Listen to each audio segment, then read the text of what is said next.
The Ukrainian operation in the Russian Kursk and Sumy oblasts is in its second week and has overshadowed most other news of the war. Concerns exist about the causes, effects, and potential changes to the war resulting from the Ukraine operation on Russian soil. The Ukraine operation has moved the focus of the war from the east and south of Ukraine to the north, which has not seen this much military movement since the beginning of the war in the winter of 2022. The shift in the war has brought Belarus and its leader, President Aleksandr Lukashenko, back into the news, as it shares Ukraine's northern border and is a close ally to Russia and President Vladimir Putin. The Ukraine offensive has refocused attention on this Russian ally, as Belarus has issued contradictory statements about the impact of the Kursk operation on its policy in the Ukraine war. Belarus has been a passively active participant in the Russian war in Ukraine. In the early part of the war, President Lukashenko allowed Russian forces to use its territory. Russia used this territory to launch an offensive toward Kyiv, the Ukrainian capital, in February 2022, at the start of the war. Belarus had threatened to invade Ukraine, but it did not. Belarus did agree to host Russian nuclear weapons on its soil and has participated in nuclear drills with Russian troops on Belarus's territory. Belarus also allowed Russia to use its airspace for both its air force and missiles.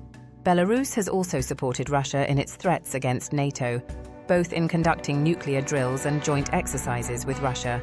It agreed to host Eagle Assault 2024 in Belarus by inviting a small contingent of troops from China's People's Liberation Army to conduct an anti-terrorist exercise 5 kilometers or 3 miles from Poland and its NATO border.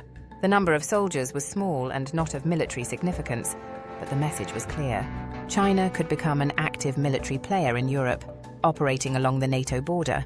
This week, President Lukashenko stated that Ukraine may want to expand its war against Russia and conduct military operations in Belarus. Lukashenko noted the presence of Ukrainian drones operating in Belarusian airspace, as well as increased ground activity along their common border.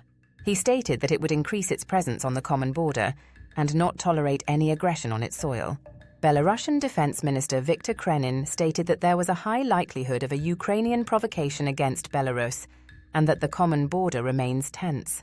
Lukashenko also added that Russia would come to its aid if invaded by Ukraine, and this would mean the opening of a once-dormant front for Ukraine. Lukashenko's government has called on the European Union to state that Belarus would not tolerate any incursion of drones from Ukraine into its airspace. The absence of a Ukrainian ambassador in Belarus necessitated summoning the EU ambassador. The most serious provocation from President Lukashenko is that if Ukraine invades Belarus, it will use its Russian-deployed nuclear weapons against Ukraine. It is improbable that Russia has given Belarus launch authority, but it is another example of Moscow's nuclear saber rattling against the West. Following the series of statements made this week by Belarusian officials and its president, President Lukashenko made some unusual remarks in a yet-to-be-broadcast interview with Russian media. He asserted that NATO orchestrated the war in Ukraine to weaken both Ukraine and Russia, and that key NATO leaders actively encouraged the war's continuation to achieve this objective. President Lukashenko then added that it was time for Russia and Ukraine to negotiate an end to the war, adding that only high-ranking people of American origin wanted the war to continue its current course. He stated that Russia, Ukraine, and Belarus did not need the war, and only the West did. The reason for the Ukraine operation in Sumy and Kursk is not publicly known. It is speculated that it is an attempt to get Russia to come to the peace table. The idea that Ukraine needed some military success to induce the Russians to agree to direct peace talks, which are hoped to start in November, has incensed and embarrassed them, so it is doubtful that Russia would agree to peace under the cloud of its failure to secure the border. What the operation has done is increase the cost of the war, both in terms of expanding the front, a cost Ukraine will also have to bear, and the societal cost, as it may have a significant impact on Russian support for the war. Two key Russian allies, the Chinese and now the Belarusians, are discussing the need to negotiate an end to the war. While the extent of Lukashenko's influence over Putin remains uncertain due to his lack of peer status compared to Xi Jinping or Putin himself, he has reportedly proposed a potential off-ramp to initiate negotiations. He asserted in his upcoming interview that Russia, Belarus, and Ukraine do not require the ongoing war, as it solely benefits the West.